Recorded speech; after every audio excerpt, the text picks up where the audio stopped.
Assalamualaikum warahmatullahi wabarakatuh. Sebelumnya kita berbicara tentang memori, perilaku, dan perubahan.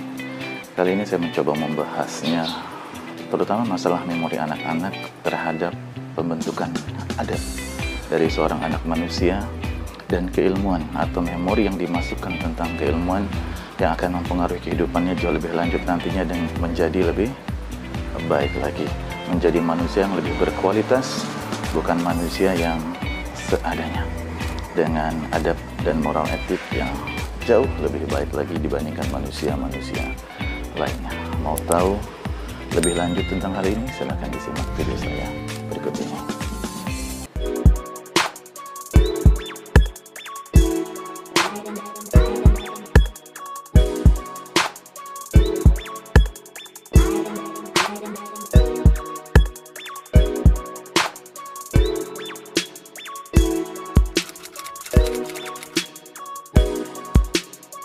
Banyak orang yang berbicara bahwa adab itu harus lebih diutamakan dibandingkan dengan keilmuan. Tapi buat saya amat sangat disayangkan, sangat jarang sekali di saat kondisi di masa saat ini orang tua yang benar-benar mengajarkan adab kepada anaknya. Kenyataannya adab hanya menjadi sebuah simbol ya, dari pernyataan dari orang tua atau dari orang-orang pintar kepada kita agar kita lebih beradab, sedangkan contoh dari adab itu sendiri seperti apa, ini yang sangat jarang kita dapatkan. Sehingga kalau sekarang yang kita perhatikan dari anak-anak kita, coba perhatikan dari kondisi sekitar kita, ternyata banyak anak yang tidak beradab. Ya memang karena hal ini tidak diajarkan oleh orang tuanya tentang adab yang sebenarnya. Tidak seperti di masa lalu di mana kita semua diajarkan tentang adab yang benar, dan orang-orang tua zaman dulu bersikukuh dengan adab yang baik terhadap kondisi kepada orang tua, kepada keluarga, dan juga kepada lingkungan. Contoh sekarang yang kita perhatikan adalah misalnya saja untuk bersalaman kepada orang yang jauh lebih tua. Kalau dulu bersalaman itu adalah cium punggung tangan, kalau sekarang cium punggung tangan ke hidung, kalau sekarang cium punggung tangan tapi diletakkan ke pipi. Nah, ini salah satu adab yang tidak pas yang terjadi di saat ini. Adab yang lain contohnya adalah lewat di depan dari orang tua. Kalau zaman dulu orang lewat itu menundukkan sebagai bentuk lebih mudah kepada orang yang jauh lebih tua darinya, sehingga pada saat lewat dia membungkukkan badannya. Anak-anak lewat begitu saja. Nah, ini adalah hal yang sederhana yang sering kita temukan di masyarakat. Nah, yang paling penting dari kondisi ini yang harus kita pahamin bersama adalah bahwa adab ini wajib kita sebagai orang tua mencontohkan yang tepat kepada anak-anak kita semenjak dini. Kapan semenjak dini itu? Yaitu di bawah usia 3 tahun. Seperti yang saya jelaskan sebelumnya, bahwa kematangan lapisan otak di bagian tengah, ya, bagian emosional, ini sangat mempengaruhi sekali terhadap adab ini. Bila adab ini tidak dimasukkan lebih dahulu pada usia ini, maka adab ini menjadi tidak terbentuk sehingga anak-anak kita menjadi kurang beradab. Dan ini akan terus terbawa hingga dewasanya dia nanti dan bahkan tuanya dia nanti. Pada saat masih kecil dia tidak punya adab, maka pada saat dia sudah menjadi tua dia pun tidak tahu adab dan dia pun tidak dapat mengajarkan adab tersebut kepada anak-anak kita. Mengapa pula jadi harus dicontohkan dari kita, bukan hanya sekedar slogan atau kata-kata dari orang tua kepada anak-anak kita? Karena memori dari penglihatan itu jauh lebih besar porsinya daripada porsi memori yang didapat dari pendengaran. Kemudian dari mata, body fisiologi atau gerakan bahasa tubuh yang menunjukkan bagaimana adab itu harus dilakukan, porsinya amat sangat besar untuk dapat masuk ke dalam memori kita serta dapat menjadi contoh yang tepat secara langsung buat anak-anak kita, ya. Jadi itu salah satu contohnya. Nah, sekarang pada saat kita mengatakan bahwa adab lebih dahulu dibandingkan ilmu, kita sebagai orang tua seperti yang saya katakan tadi, ternyata kita tidak punya adab. Maka bagaimana kita mengajarin list tentang adab itu sendiri yang ingin kita masukkan kepada anak-anak kita itu tidak ada. Bagaimana kita mengajarkan kalau kita sendiri tidak punya list dari adab itu sendiri? Mungkin adab yang paling sederhana yang kita ajarkan adalah stop untuk berteriak, stop untuk berbicara nyaring kepada orang tua, stop untuk berbicara dengan kata-kata kasar kepada orang lain, ya kan? Akan tetapi sayang, ada prinsip otak yang lain selain adab yang tadi adalah kita tahu karena diberitahu. Minggu lalu saya jelaskan pula tentang kapasitas otak, di mana kapasitas otak ini adalah kemampuan otak untuk mengolah informasi sementara dari informasi yang masuk ke dalam otak, kemudian mengolah informasi yang akan diberikan untuk merespon sebuah informasi yang lain. Nah, coba Anda bayangkan di sini, kita tahu karena diberi tahu. Pada saat kita mengatakan kata-kata yang kasar, pada saat seorang anak mengatakan kata-kata yang kasar yang keluar dari mulutnya kepada orang lain, pada saat seorang anak mengungkapkan informasi atau berkomunikasi dengan bahasa yang dengan intonasi yang sangat tinggi, berarti apa? Kapasitas otaknya selama ini sering menerima informasi seperti itu dari lingkungannya.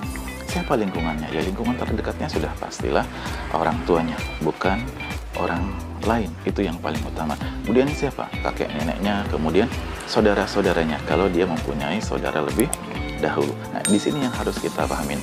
Seorang anak atau kita manusia tahu karena diberi tahu. Kita tidak akan pernah tahu sesuatu hal bila tidak diberi tahu. Contohnya, mungkin pada saat pertama kali kita tidak pernah mendengar bahasa, misalkan bahasa Polandia, bahasa Finlandia, ya yang amat sangat jarang kita melihat.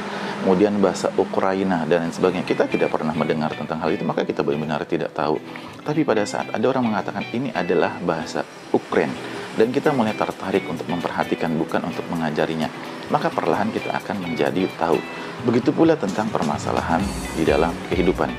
Ya, ini adalah kunci utama. Jadi pada saat kita mempunyai prinsip kita tahu karena diberi tahu, maka ajarkanlah lebih dahulu sebanyak-banyaknya kepada anak kita.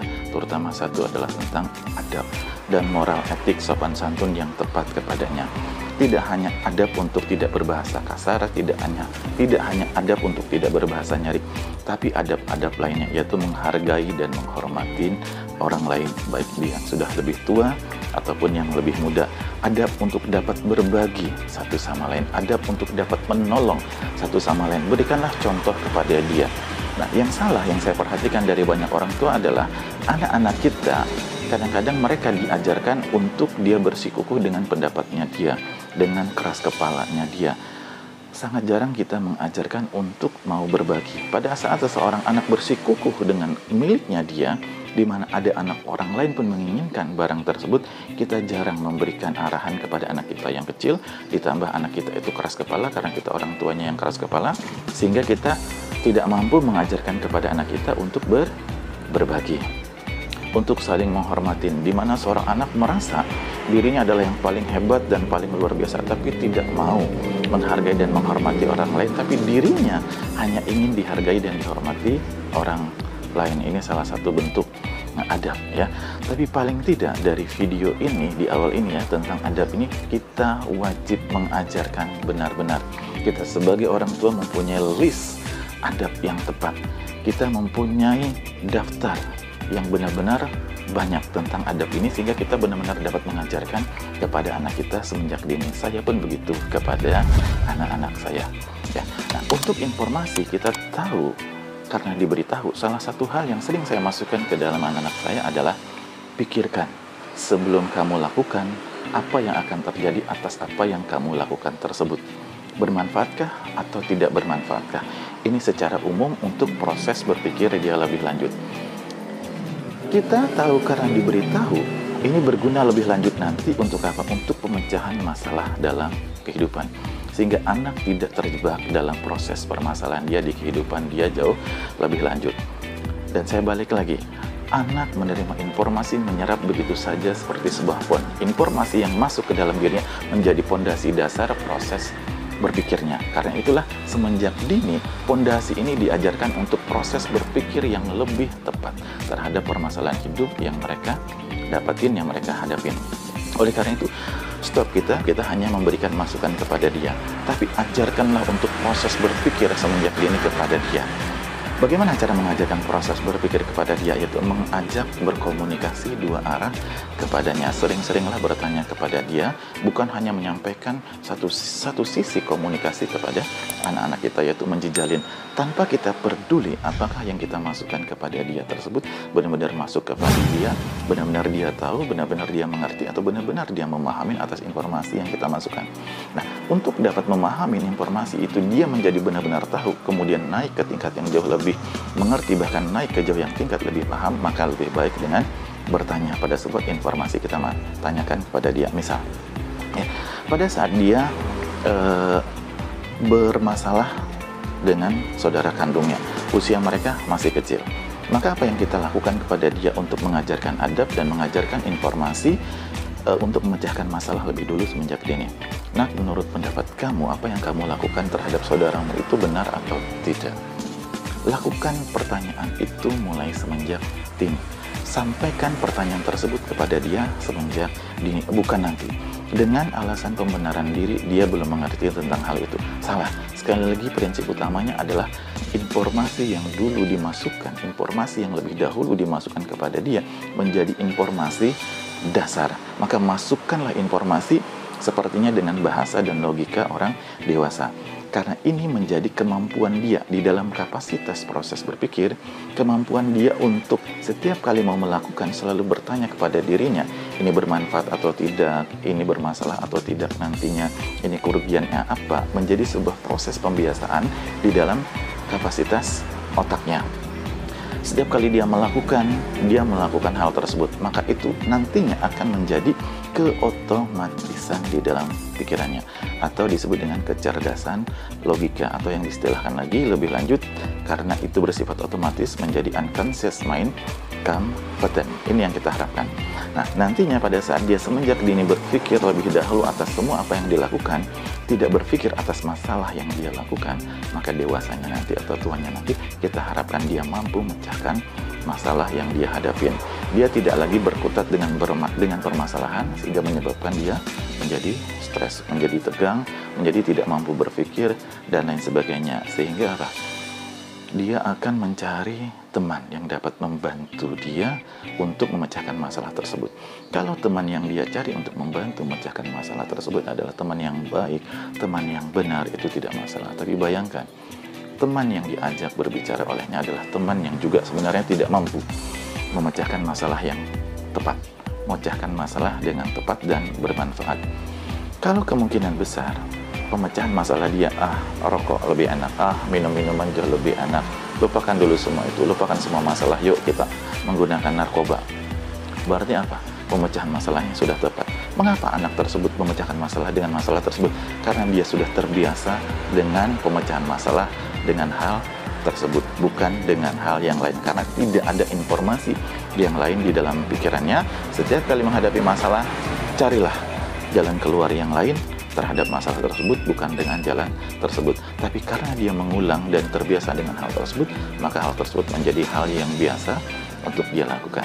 Maka sekali lagi, buat Anda sebagai orang tua, masukkanlah informasi yang membuat dia menjadi terbiasa menggunakan kapasitas berpikirnya yang selalu bermanfaat, yang memecahkan masalah, tidak berkutat dengan masalah, dan pemecahan masalah ini pun tidak melukai dan tidak menyakiti orang lain, sehingga pada proses pemecahan masalah, adab yang kita sampaikan, adab yang kita ajarkan kepada dia pun juga dapat dia lakukan untuk kebaikan kehidupannya nanti.